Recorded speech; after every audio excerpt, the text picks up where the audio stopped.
Hello everyone and welcome back to the channel. As you can see, we have something a little new here. Of course, I'm sure most of you, if not all of you, know pretty much already exactly what this is. Let me just show you. We have the A2A Cherokee.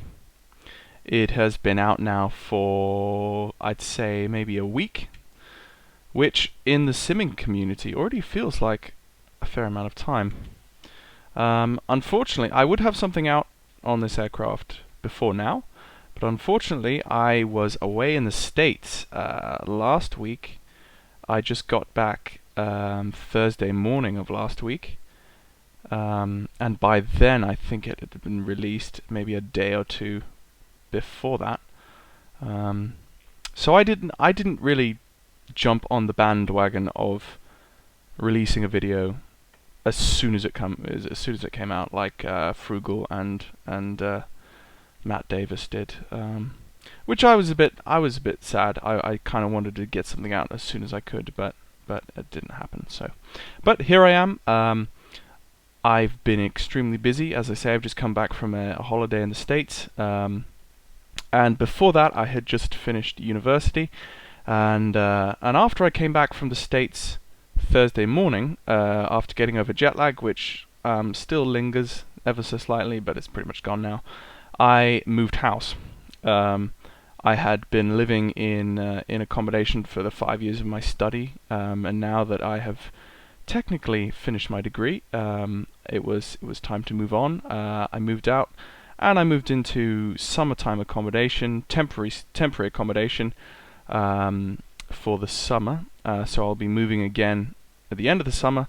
So basically, and I've also just gone into full-time work as well for the summer. So I've been very busy. But I've decided just to take some time this evening to give you guys have a look at this.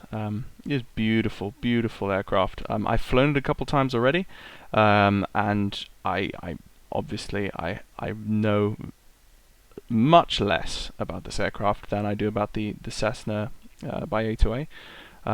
So yeah, I've been working through a few little differences, and kind of figuring out in my mind, what kind of aircraft this is.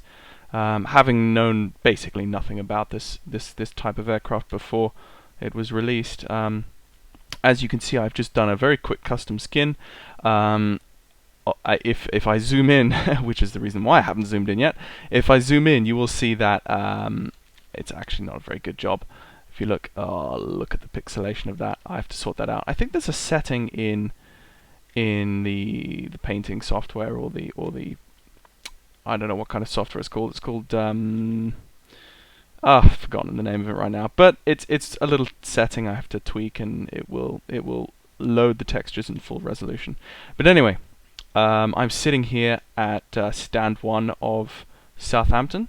Just recently got Southampton by Orbex, because I'm now part of Virtual Flyby, and I've been doing Dash 8 Flyby routes, which is a lot of fun. And I've been kind of jumping into the world of IFR. Oh, no, wait, that's not the right way to do it. Sorry, hang on. I've been jumping into the world. There we go. Jumping into the world of IFR, using the Dash and my British Airways virtual flights and stuff as well. So that's been scary, very scary. Excuse me. But it's been a lot of fun, and so I'm going to fly today from Southampton just back to Shoreham, just to give you guys a little taster of the Cherokee. I'm sure you guys have seen some more footage on how this aircraft works. There have been other people that have beaten me to upload first look videos and first impressions and all that kind of thing. So I'm sure that you could go and watch those, and you will probably already know a fair amount about it. But I thought I would just upload this so that you guys knew that I was not dead, because it has been a very long time, and I did promise that come spring and come the end of university, I would get something up for you guys. And during this flight, I will be talking a little bit about what I have in store for the summer. Here's our hangar. As you can see, 3.6 hours. I do not use the fairings, the nose wheel fairing. I do use the gap seals and the root fairings, and I do use the engine heater on occasion. Actually, I don't really need the engine heater anymore. Really, it's early June. My goodness, it's already June. Let me just do a quick compression test. Ooh, to show you what that looks like. As you can see, basically a brand new engine. Everything's basically brand new. I don't expect really any problems with 3.6 hours on a totally brand new aircraft. But the one thing I have not done yet is Shift A. Yep. Okay. And I think EasyDock is going to give me a problem. Is EasyDock going to give me a problem? Because sometimes on the Cessna, whenever I do this pre-flight inspection, EasyDock would mess up my camera views. So I hope that doesn't happen at the moment. But everything seems to be okay. Let's just continue going on. Yeah, you see, I'm supposed to be round on the front side of the right-hand wing, and I'm not. The camera view's up here. Let's just take that off. Yeah. See, that's where I'm supposed to be. Wait, I'm confused now. Yeah, look, this is the fuel tank. By the way, I've never known why A2A haven't made this feature available yet. I think it's still in work. I don't know. Yeah, so the actual camera views at the moment are not synced to this diagram, and that's EasyDock. I'm sorry for that. If I started the flight sim up without EasyDock, it wouldn't. I don't think it would do that. But okay, oil is good. Obviously, I've only got three and some. Check for inflation. Inflation's good. I've never been through this before yet, so this is just nice to see. Just check that there's nothing stuck inside the area, and this of course would be the other side of the wing. Checking. Just watch this. Don't look at these. Okay, got three sump fuels. Okay, there we go. And take that off. I know what that's clicking. I saw that on Matt Dave. It's that little thing there. I took that off. I checked. I haven't turned it on yet, but that's okay. I don't know what that button is. Ooh, that's a new one. Oh, wait, hang on. Static source opening. Okay. Inspection, warm to the touch. Check hole for blockage. Okay. I don't know what that is. Wingtip. Let's check. Okay. Flaps, yeah, are nice and tight, as I would expect them to be, and they're all good. Let's just take that off. Let's check them, they're all good. I've actually only had... Oh, can you hear that? Yeah, we should be at the tail right now.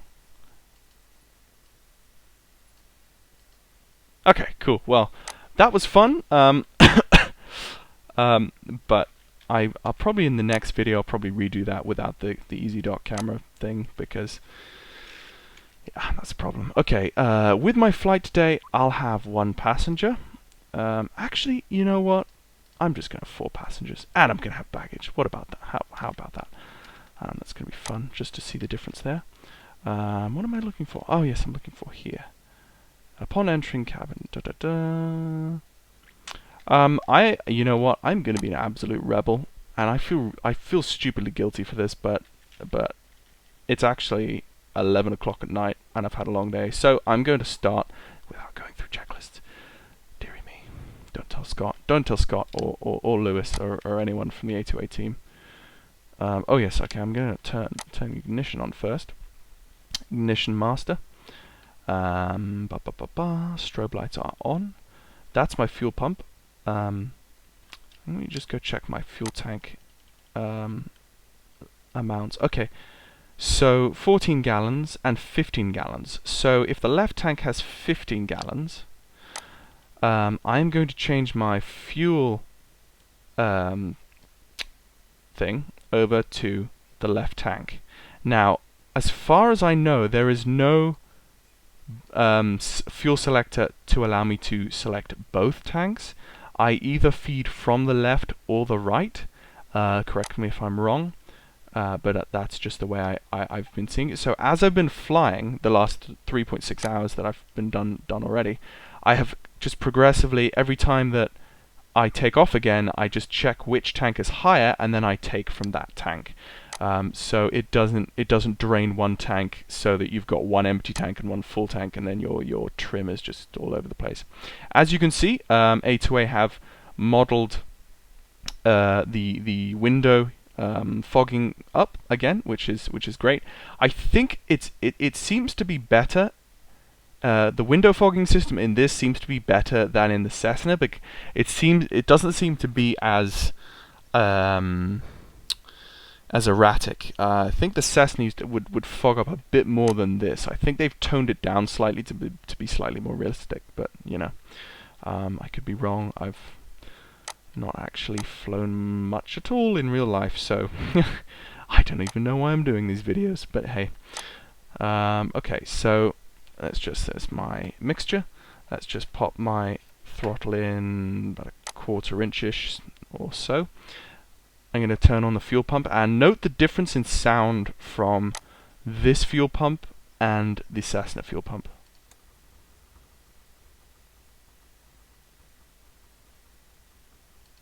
Okay, I only turn it on and off there very, very gently. This engine is not fuel injected, so in the Cessna, the start sequence is different. In here, you actually have a starter button, almost like the Spitfire has a start button, and you also have a primer as well. So that's pretty much it, as far as I know. There's a little bit of carb heat. There's carb heat button there. Lever there. I won't touch that right now, but I will just hit the starter button and we'll see what happens.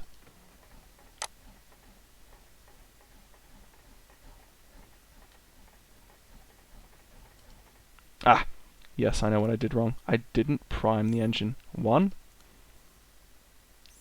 2, and 3. 3 seems to be okay. Right click on it to close it, and then let's try that again. Come on. Come on. You're not going to do this to me. Okay, yes it is. Not a good beginning to my my videos with the Cherokee. I'm going to push the noob button. Right, you guys didn't see that. You guys didn't see that. Okay, let's just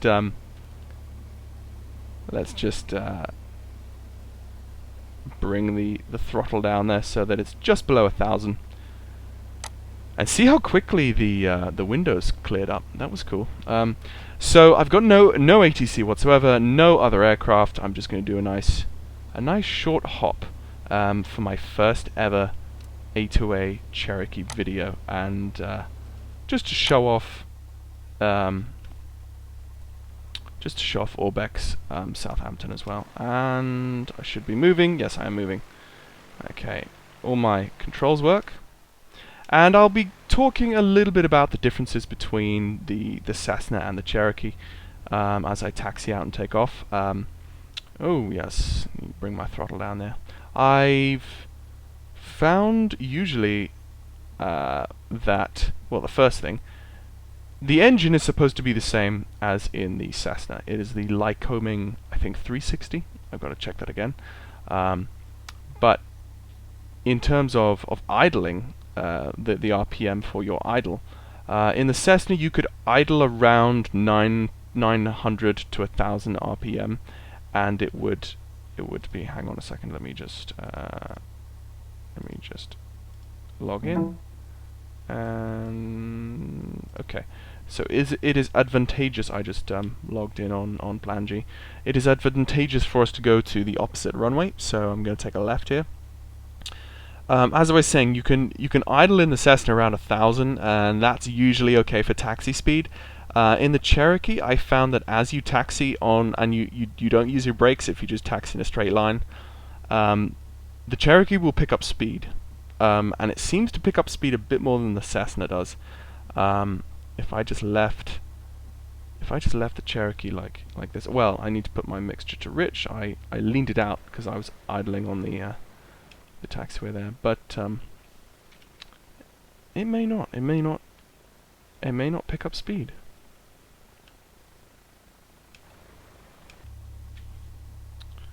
Okay, let's just kick it up a little bit. Yeah. So, I'm going to talk a little bit now about what I'd like to do with this aircraft in the future, in terms of video making for the summertime and in the future. I'm just going to take a right-hand turn here.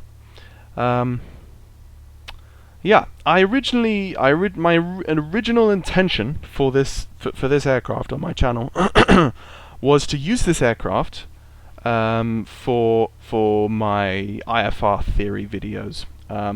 I want to start going into IFR navigation and kind of teaching or displaying how you can fly in a non-FMC aircraft on VATSIM in IFR mode, and the enjoyment of doing something like that without using your FMC.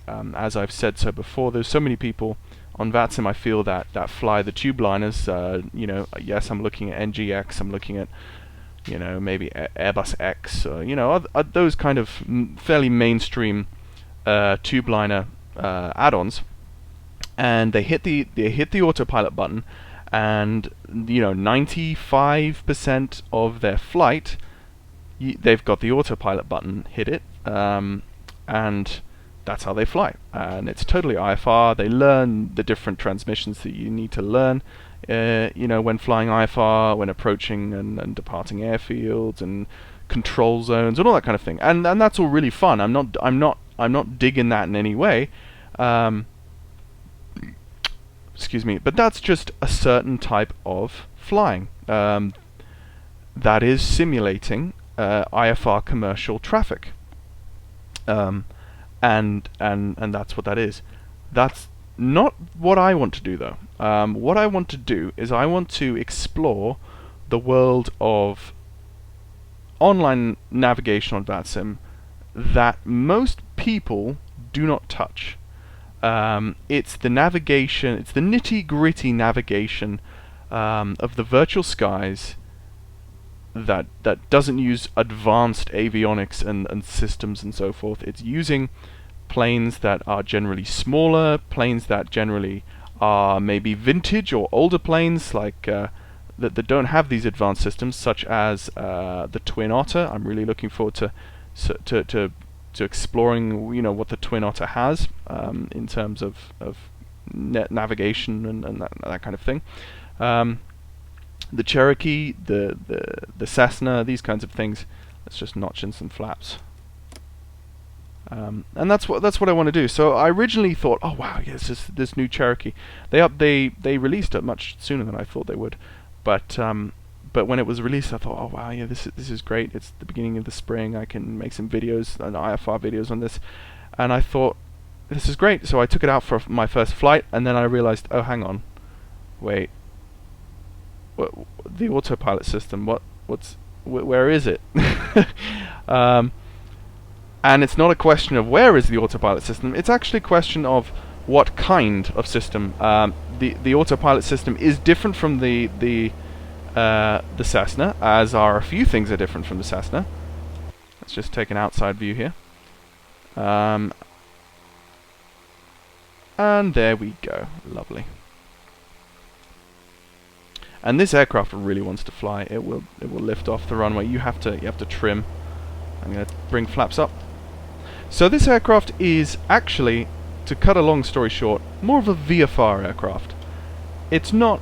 I came to this aircraft thinking, oh, this is going to be, it's going to be having a more advanced, maybe avionics or more advanced autopilot, to be able to do more instrument style flight.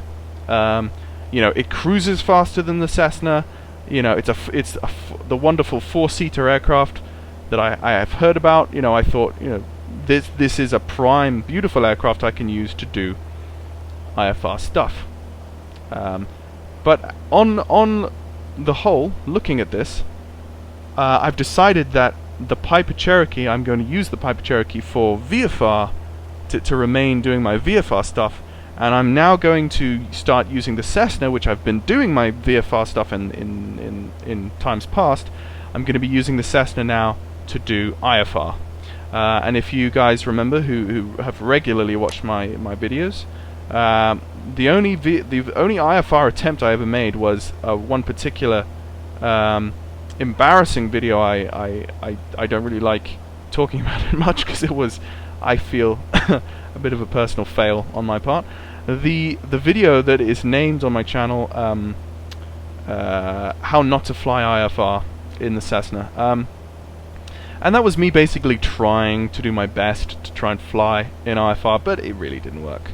That I'm going to revisit. I am going to do glide slopes. That's the one thing in the Cessna, actually, in the A2A Cessna, that I think a lot of people had troubles with, was nailing the ILS glide slope system. You know, the glide slope thing on the autopilot, and lots of people were saying on the forums at the time, you know, it isn't working for me, you know, this is happening, you know, we had the whole porpoising thing.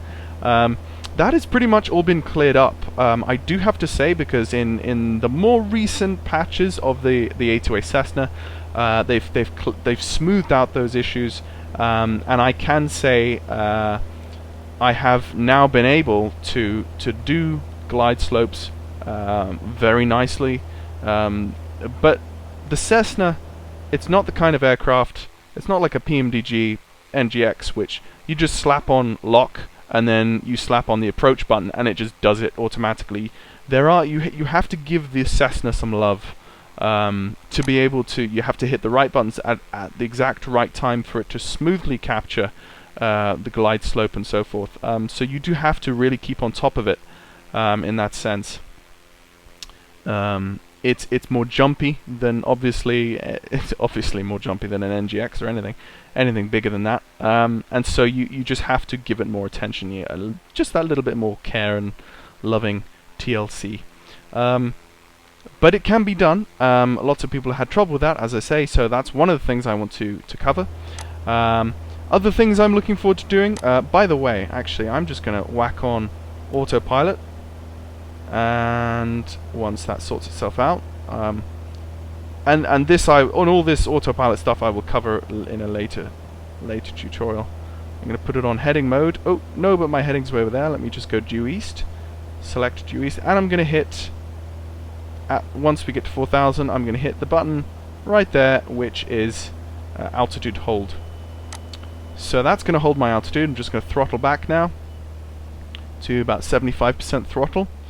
And I'm going to lean out slightly. I'm going to lean out to maybe, I'll lean to 50% lean, just to give this thing a nice cruise.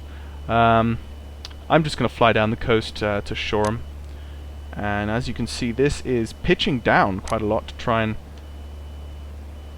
Oh, I need to trim up. It keeps asking me to trim, so it will beep up, trim up or trim down whenever you actually, I think, manually have to trim.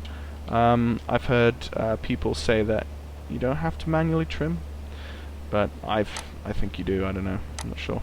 So I'll just keep my mouth shut about that, because when I say stuff and it's not right, then problems begin.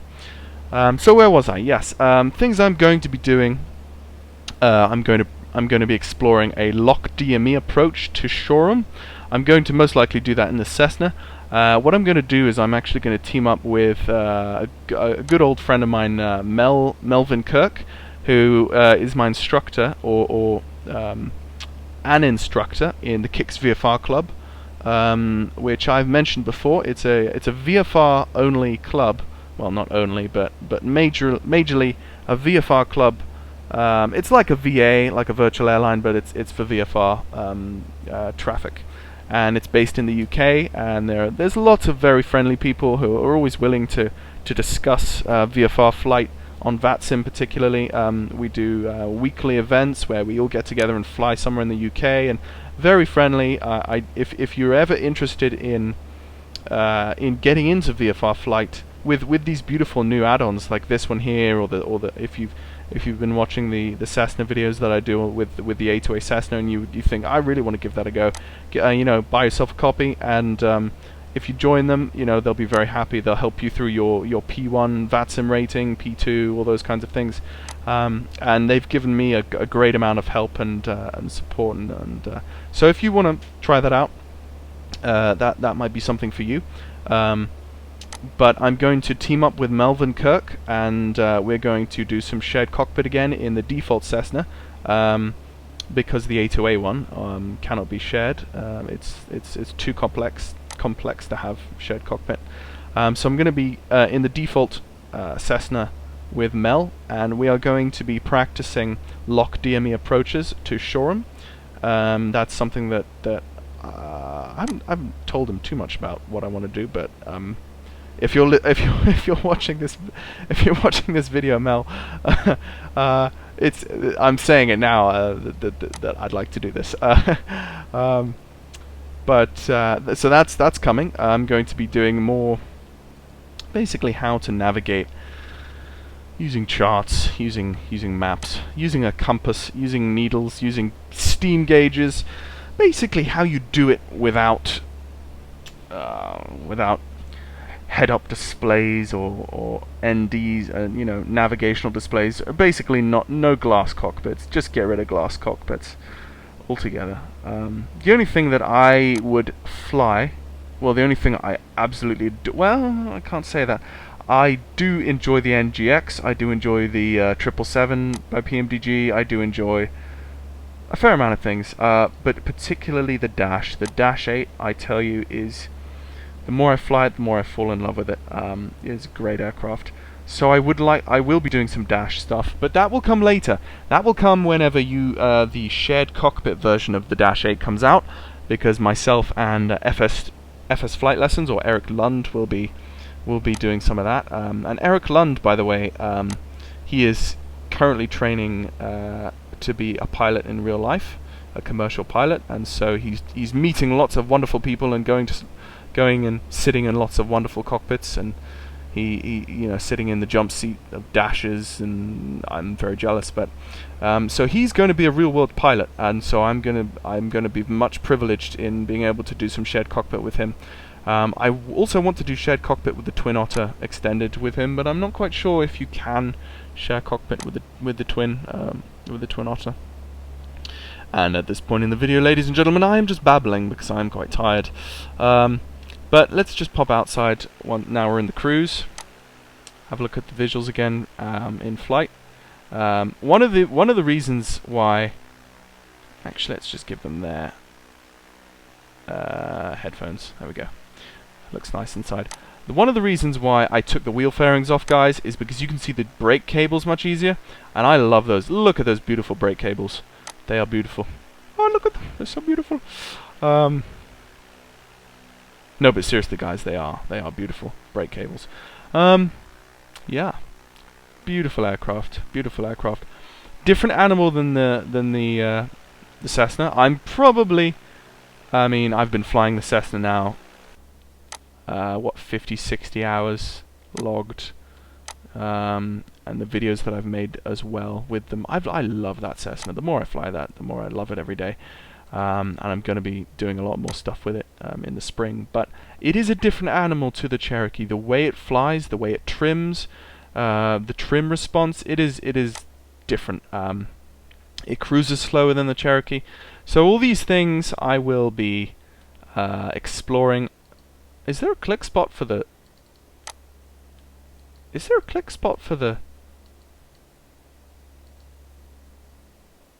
Serious? No. Oh, that's the controls lock. Oh, that's the... Oh, okay. Sorry. I thought you could, like, buckle your seatbelt. But that's a click spot for the control lock, because you actually take the belt and you hook the belt around the yoke, and that's one of the things you do in your control locks.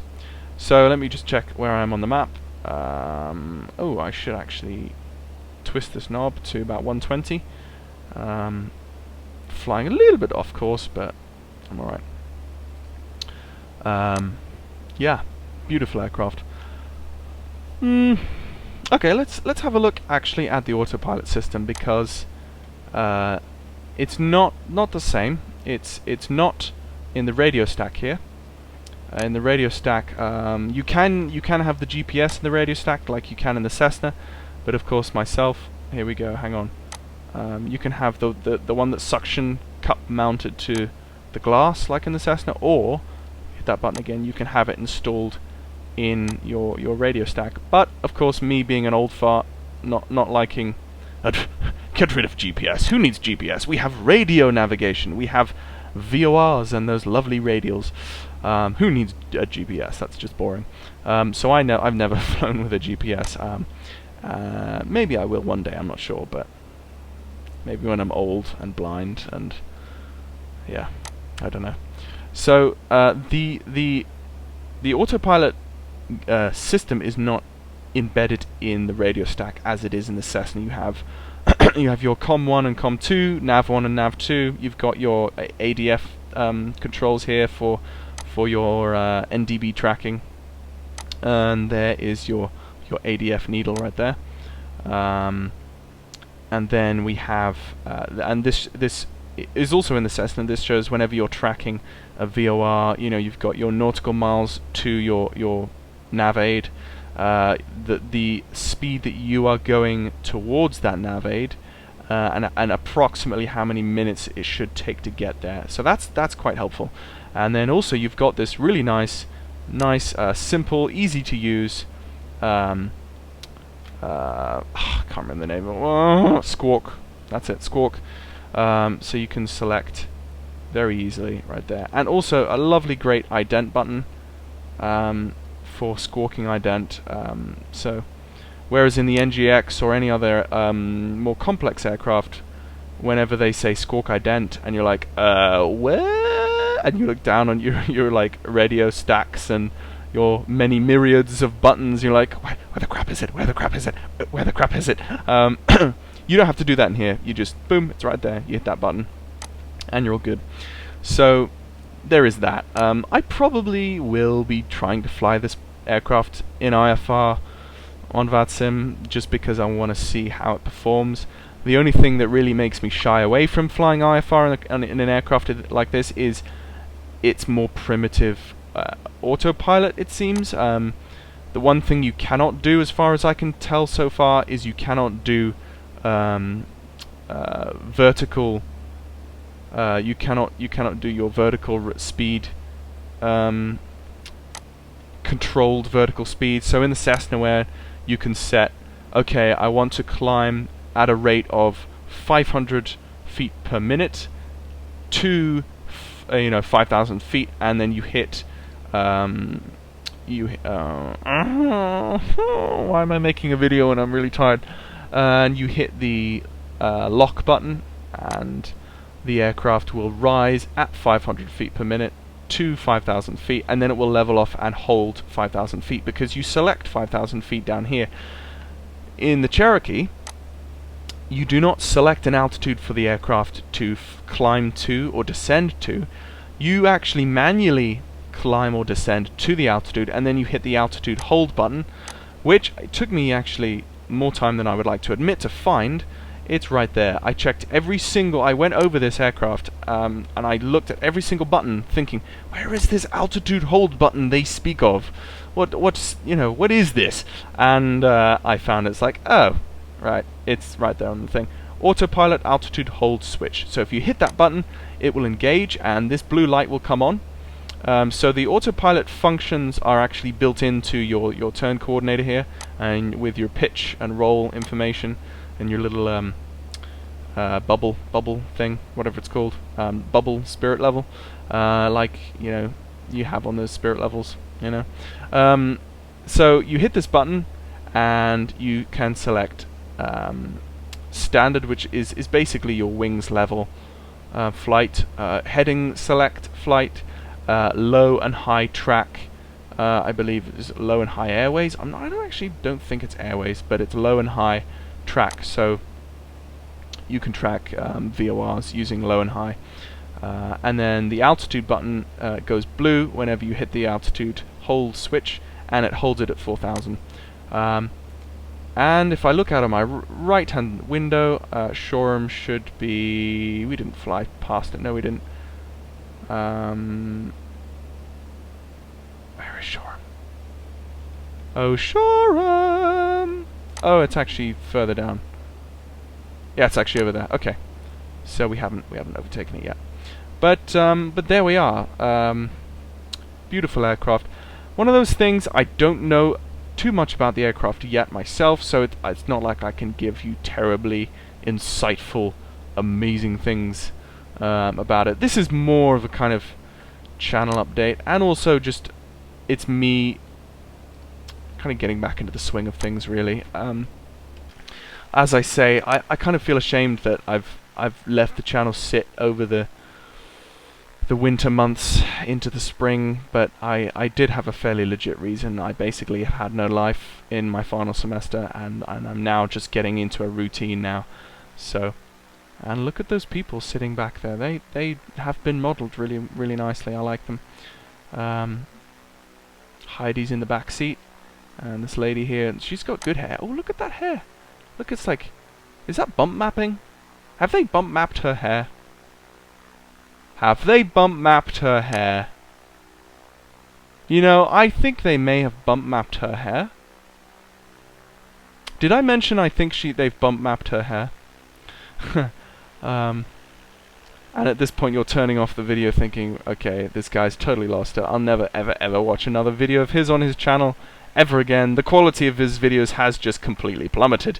Well, what can you say? You have to have bad videos so that you can have good videos. That's what I say.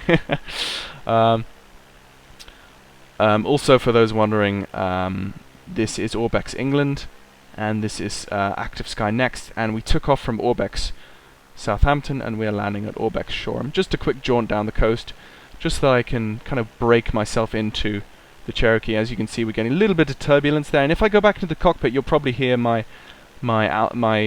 autopilot beeping at me to re-trim the aircraft. And no, it is not, ladies and gentlemen. It is actually holding its own. So we must have trimmed fairly well, and it seems to be happy with that. And if I don't have to manually trim the aircraft every now and then when the autopilot beeps for it, then I sincerely apologize. I have done A2A tutorials before, like my first series on the Strata Cruiser. I got some stuff wrong, and yeah, that wasn't good. Scott Gentile from A2A Simulations posted on the forums. I'll never forget that. I posted, and he was like, your videos could be better. I was like, I'm sorry, I didn't mean to. But look at the modelling here. Look at the modelling. Oh.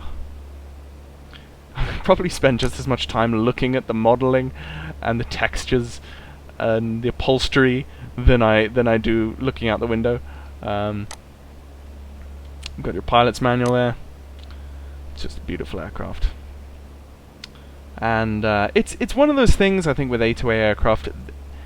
You get to appreciate the subtleties and the smaller details, and you get to appreciate the subtleties of the engine and how the engines work, and the combustion and the prop physics and all the smaller things that they model that you never see on first glance. I mean, I'm not even scratching the surface, I can imagine, with an aircraft like this. And I mean, I feel like with the Cessna, I've been doing videos on the Cessna now for maybe 8-10 months, and I still feel like I've definitely got stuff to learn with that Cessna, and I'm gonna prove it this summer. I'm gonna prove it because I've still got fun things to do with the Cessna that I haven't done yet. But majorly on my channel, for those of you who have more recently subscribed to me, I think I'm currently running at around. I'm gonna pull off autopilot now. I'm currently running at around 1,200 subscribers-ish. I'm going to throttle back and start descending. For those of you who have recently or more recently subscribed, who haven't subscribed back in the beginning, basically my channel isn't going to be a frugal channel. I don't want it to be a frugal channel or a Matt Davis or Bellen's channel where I review aircraft and I you know, not that that's not a good thing. I think their channels are great, but I want my channel to be a channel where I create videos on things that no one else has created a video on, and simply because of the fact that I am passionate about aviation and navigation, and I want to learn about these things just as much as you do. If I hope you do, because you're watching the video. So the things that I don't know how to do, those are the things that I want to make videos on them, especially when I think, for instance, lock DME approaches to an airfield. How do I do that? How do I do a lock DME approach to an airfield, right? What I will do is I will go to YouTube most of the time and search for, you know, I'll search FSX lock DME approach, and I'll usually find some kind of NGX tube liner based video where someone shows you how to do it with an airliner. But I don't really like flying airliners all the time. I like flying these kinds of aircraft more, smaller aircraft with more basic systems. So how do you do that with an aircraft that doesn't have a magenta line and an FMC? Well, all of a sudden on YouTube or some other places, you have started to limit yourself in terms of what content you can watch. I mean, there's all of a sudden not that many videos out there on those specific things. That's where my channel comes in, because I want to create videos in that niche. It's a very small niche. I have a small channel, but I don't mind. I love what I do, and I hope that comes across in my videos, and hopefully, you know, that's what you guys want to watch as well. Idling around 1,000 right now. I'm just looking at the runway over there. I should probably descend a bit more. I can whack in some flaps now. Another thing about this is the flaps they come in much quicker than the Cessna flaps, and that's full flaps right there. The Cessna, you'll sit there and you'll hear it go, and then 10 minutes later the flaps have now changed their new setting.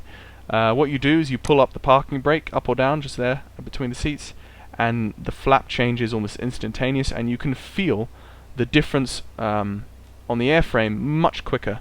The flap difference in terms of how the aircraft, you know, how it flies through the air, and you can feel the response much quicker, much more instantaneously, and you have to trim accordingly. But yes, I'm about to land here, folks, and I'm coming in incredibly high. Yeah, yeah, we should be fine. We're descending about 1,000 feet per minute. We should be fine. Yeah, I love what I do. I seriously do, and I'm really looking forward to being able to